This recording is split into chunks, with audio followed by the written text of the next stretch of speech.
wa maabara. Sasa watu wa maabara, jamani, kuna mfumo ambao ni mwepesi sana kwa ajili yenu. Very simple and very fast, mfumo ambao ni very accurate. Ni mfumo ambao uko poa sana, uko vizuri sana na hauna mambo mengi kwa kweli. Wewe mtu mwenye maabara hutakiwi kukosa mfumo wa namna hii hapa. Wewe mwenye sehemu ya kupima vipimo, sehemu ya maabara tu.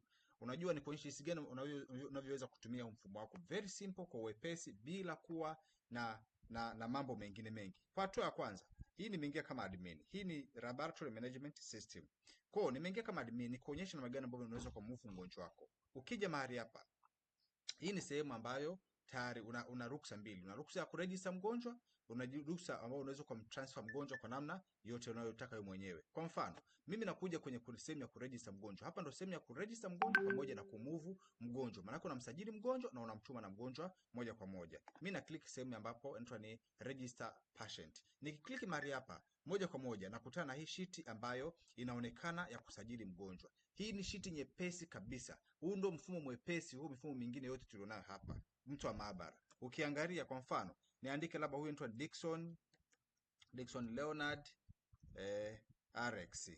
Huyu ndo jina lake. Ana miaka mingapi? Labda ana miaka 34.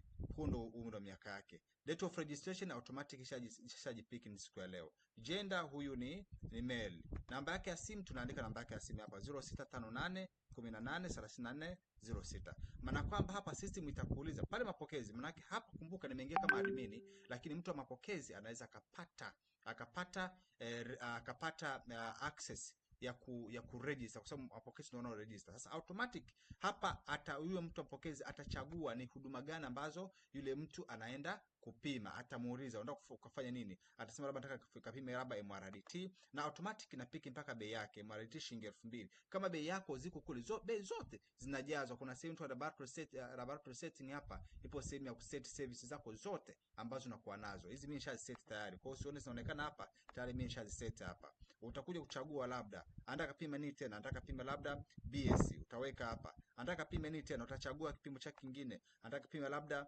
urine analysis au stool analysis, utachagua vitu vingine vyote vinavyoona mwenyewe. Bili yake shilingi ngapi? 7000. Sasa hapa nimekurahisishia kwa sababu wengi wenye maabara unakuta mapokezi na malipo yuko pale pale. Kwa hiyo utamwambia unatakiwa ulipie shilingi ngapi? 7000. Na mgonjwa hapa unapomregister automatic unakuwa umemconfirm na kwenye malipo moja kwa moja. Kwa hiyo mimi nikiregister hapa automatic anakuwa ameshajisendi, anakuwa pia umeshamlipisha moja kwa moja. Umeshaona hiyo ilivyokuwa jepesi sana. Sasa mimi nikija upande wa maabara, sasa upande wa operations pale. Sasa kama kuna wewe unahusika pia na upande wa operation na kwenda kuhudumia mgonjwa wako, utakuja kwenye sehemu ya laboratory area utaklik mahali hapo. Utaklik mahali hapo utakuja kwenye OPD outpatient utamwona Dickson RX. Huyo hapa yuko pending na tayari status yuko paid. Utakuja kwenye lab investigation utaklik mahali hapa na utaona vipimo vyake alivyotumiwa ni hivi hapa. Kwa sababu tayari alishalipiwa, tayari unaweza ukamhudumia majibu yake. Kwa mimi naweza nika-upload majibu yake sasa. Nikaja hapa nika-upload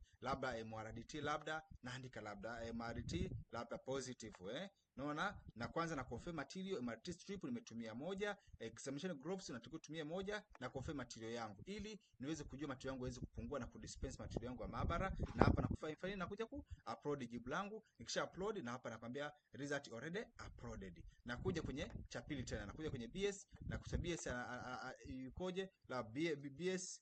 Tunaweza kuandika labda na yenyewe BS tuandika unavyoona mwenyewe, negative positive whatever the case tunaandika mwenyewe, na kuja na confirm material yangu na kuja na upload majibu yangu. Nimesha upload. Na kuja kwenye stool analysis na yenyewe. Stool analysis na kuja na penyewe naandika vile kuna stool analysis, kuna stool nini na whatever the case. Na hapa nimetumia graphs slider, examination graphs na unit stool container. Na zote nimetumia moja moja. Nikikosea maana kwamba system itaniambia itanipa report ambayo ni wrong, ambayo nimemisuse material. Kwa hiyo mimi na confirm material kwamba nimetumia hiyo moja moja ni kweli. Na kuja final na kuja upload majibu yangu. So, na options zifuatazo. Hapa naweza nikaprint result yangu, nikamprintia mgonjwa result yake. Result hii hapa ya mgonjwa naweza nikaiprint, unaona hii ndio result ya mgonjwa wangu tayari. Na unaweza unaweza ukaiprint report ya mgonjwa na ukampatia mgonjwa akaondoka nayo kwa ajili ya kwenda kufanyia huduma zake huko unapokwenda, kama ni hospitalini, kama ni shuleni, kama anaenda wapi, unaweza kumprintia report yake smart kabisa. Lakini kuna wengine unakuta pengine maabara yake anataka labda arify hama majibu labda